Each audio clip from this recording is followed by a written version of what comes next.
We doing everything they talk about. You know I'm everything a boss about. Not putting work and gotta toss them out. I'm really biting, they just barking out. I'm really riding, they just parking now. His street, what to talk about. See the big H when I'm walking out. Yeah.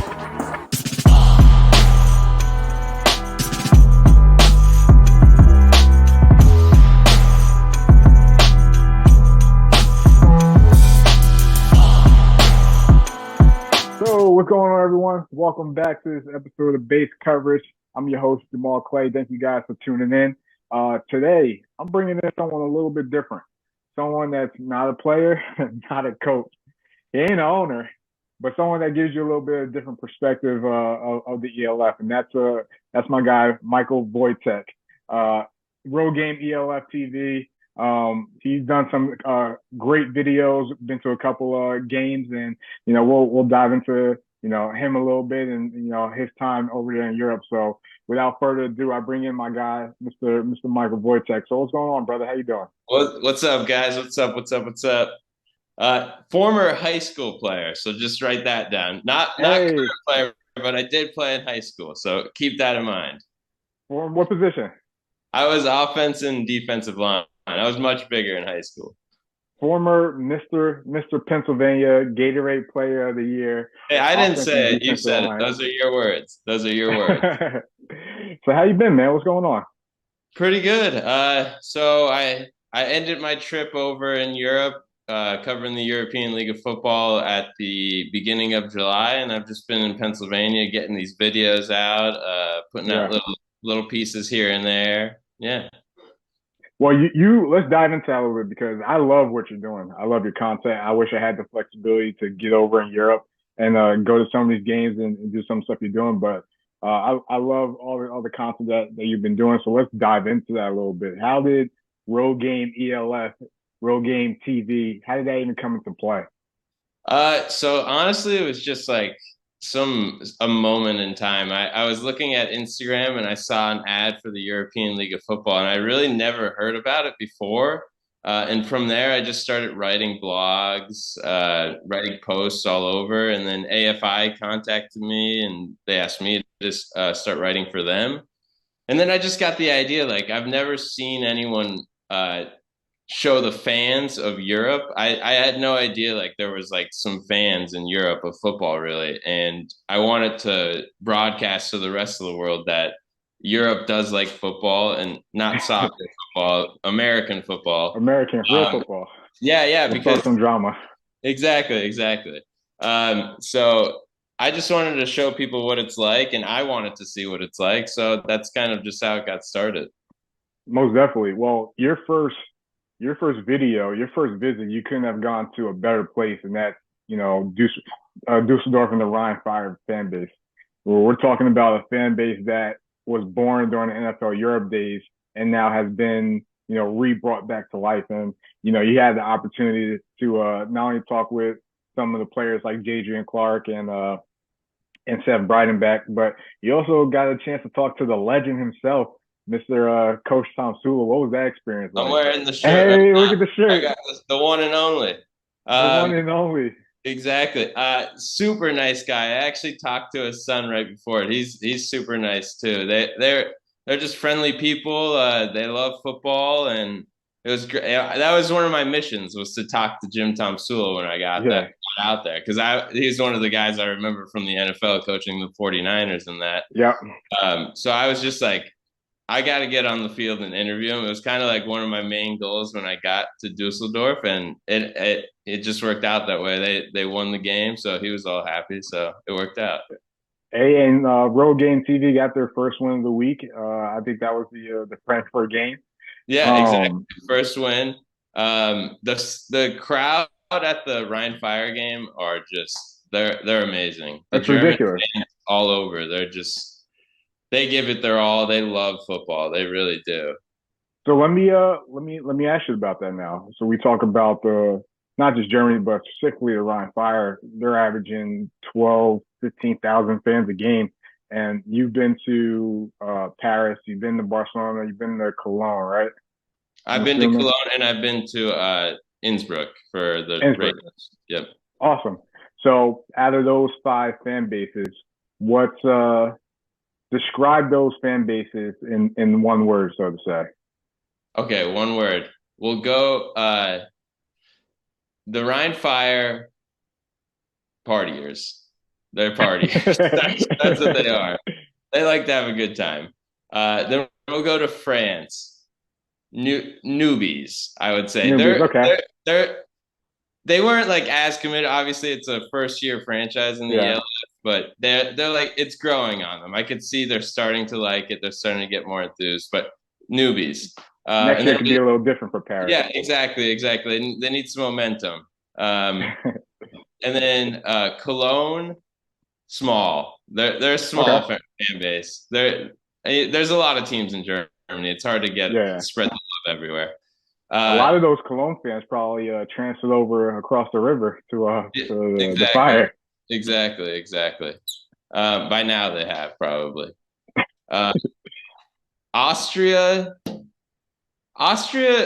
is the Raiders were probably one of the lower teams on the totem pole for fans. I would say they like football, but it was kind of just like we could like be camping in the mountains or something like that. We're kind of just doing this as a side thing. Yeah. But then Barcelona was diehards. That was my favorite fan base.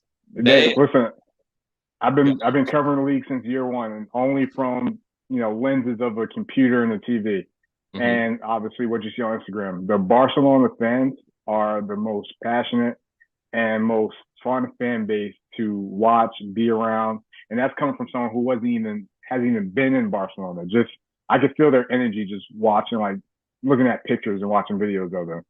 And they're a small group. There's only about like 800 of them. Yeah, small, but those 800, 900, whatever shows up, they love the game, and they shouted the whole. They were down like 30 points in the fourth quarter, and they moved down rows just to scream louder at the Munich Ravens, which is just insane. I've never seen anything like that. Yeah, and the big thing about Barcelona too is that the first two seasons they played probably like somewhere else about like 2 hours away, and now they're a little bit closer. Yep. So obviously the Dragons will continue to put out a good product. You're gonna get more and more of those events. Describe your experience in terms of interacting with fans during the tailgate. Obviously, we know how tailgates could be in the States. Talk about some of the stuff you've seen, whether it was at Paris, if they even tailgated there, Barcelona, Fire, Cologne. What's some of the things that you noticed that maybe a little different about tailgating in Europe versus America? So the tailgates, there's no like parking lot tailgates. That doesn't exist. There's probably no parking at all. No, it's just like once you get in there, you start to party with the teams. Yeah. But they're more like organized. Like I feel like I'm an Eagles fan, and we tailgate in the parking lot in front of the Lincoln Financial Field, and it's kind of just chaos. It's just it's chaos everywhere.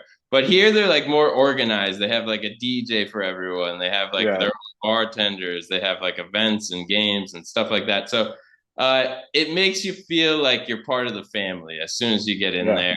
It's a big family atmosphere. No one's like off on their own or anything like that.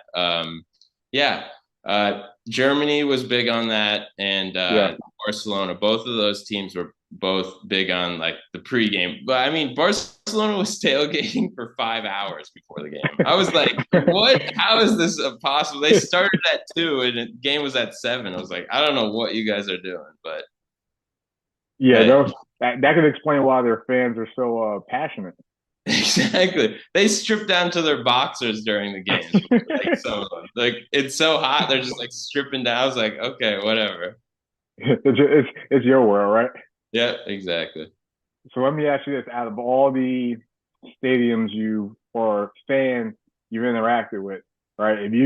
So I'll ask a 2-part question. The first question: out of the places you've been, if you could go back to one of those stadiums for a game, which one would it be? And then my second question would be, what's one game you want to go to, whether it's a current ELF team or maybe a future ELF team that we don't know yet, that you would want to visit? So the stadium I would immediately go back to is Tivoli Stadium.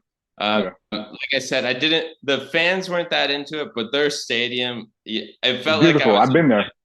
It felt like I was in heaven watching the game because you're like above the. All you could see on the left side of Mountains. your face is just huge mountains over top, and then Yeah, on the other side there is too. It just feels otherworldly when you're out there. So that stadium is if I would tell anyone to go see it. I think it's the most beautiful stadium I've ever seen.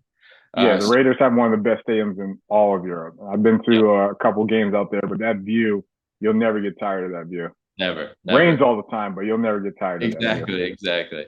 Um, and then a game that I would want to go see. I really wanted to go see the first Hamburg versus Fire game.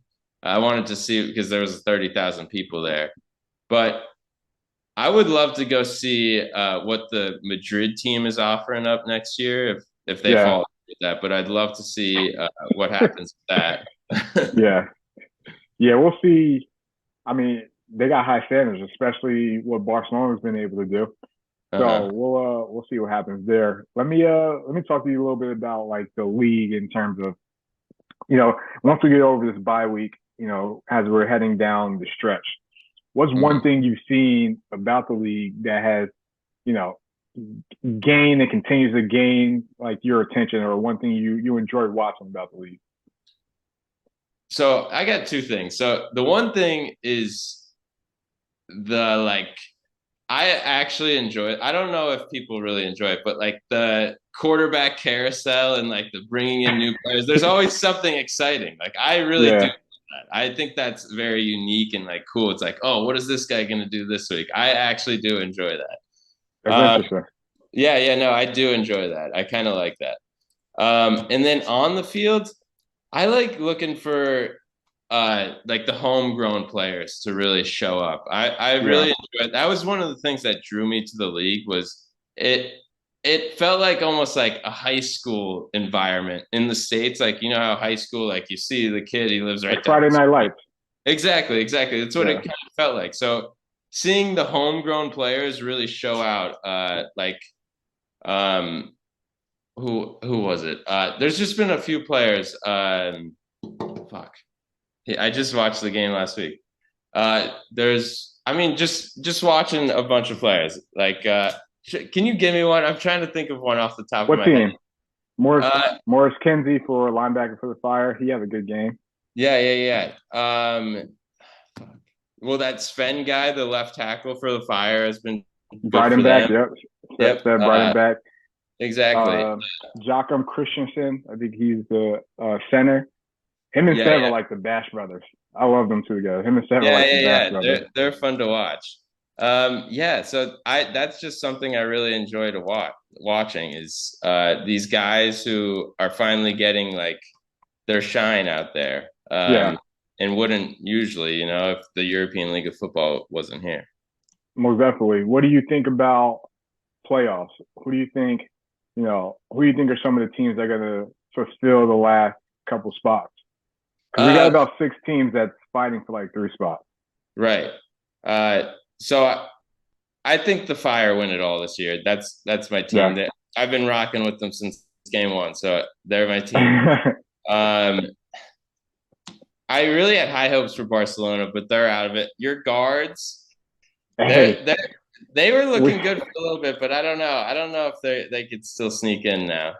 no, they can't sneak in, but they damn sure made a lot of things interesting. They did. They did. Um, I was always down on Hamburg this year. Yeah. Um, I don't think Hamburg is going to do anything. So who we got the So you Viking got Fire, yeah, Viking Fire, Surge, so Galaxy, Raiders. Berlin, Berlin Raiders, Munich Panthers. Those are probably the teams that realistically have a shot. I don't want the Munich Ravens to get in just because Chad just DMs me all the time like laughing emoji because I said one bad thing about him in the offseason. So I'm uh, out on the Munich Ravens. yeah, Chad's funny. Chad's trolling some people a little bit. He has been. He's been on top of it, which I respect. I respect. I give him a shout out in my last video. I say I was wrong about it. I do give him a shout out. Well, before we wrap this thing up a little bit, and I appreciate you coming on and talking a little bit, and it's fun watching, your content. Are you planning on getting out there before the end of the season? It would be tough. It would be tough. Yeah. I would love to, but it's a lot, money-wise and everything, like taking time off work, all that. I would love to get out there for the championship game. If I can make that happen, I will, but we'll see. I'm not really sure. We'll see what happens. Well, man, exactly. I appreciate you coming on, and let's give you your following or your platforms and following. Where people watch your stuff at? Yeah. Go on Instagram, Road Game TV, YouTube, Road Game TV. Hit that subscribe button, hit that like button. Get it rocking, get those numbers up. I'll keep putting out the content. I got a lot more coming. We still have the Austria game, the Innsbruck, the Tyrol Raiders, and we also have Barcelona. And then I got another little video, little combine video that I did in Cologne that I'll be putting out. So be on the lookout for that. Like and subscribe and get those notifications. Most definitely. And before we head out, show off the shirt one more time. The legend. The one and only. Tomsula. The one and only. Jim Tomsula. Well, Mike, I appreciate you coming on. Again, follow him on all his networks. Check him out. Subscribe, like, share, comment. Thank you guys for tuning in. And Mike, this won't be the last time we chop it up, brother. All right? All right, we'll see you, Jamal. Hard work, they don't know about it. Hard work, they don't know about it. Hard work, they don't know about it. Animal.